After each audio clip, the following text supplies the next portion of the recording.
Welcome to the Tech Egg. Don't get scrambled. Enjoy the video. In this video, I will explain how to use bubble hair color. First, let's get ready.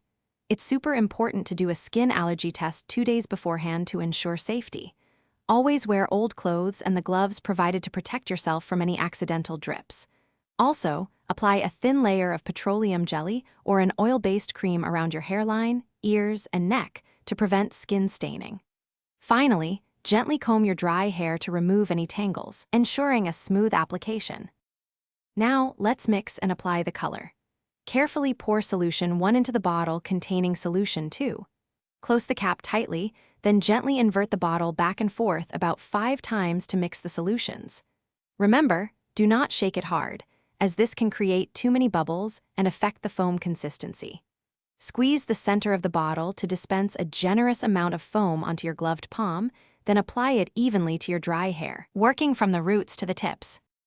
Once the foam is applied, gently massage it through your hair, just like you would with shampoo, ensuring every strand is completely covered.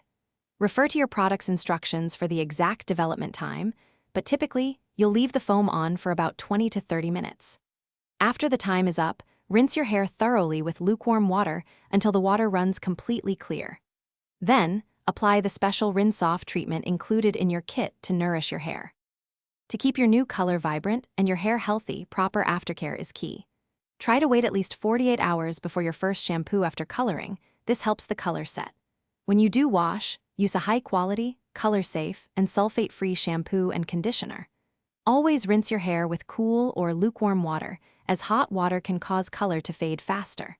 For extra moisture and shine, incorporate a hydrating hair mask into your routine once a week. Thanks for watching. Consider subscribing if I helped unscramble your problems.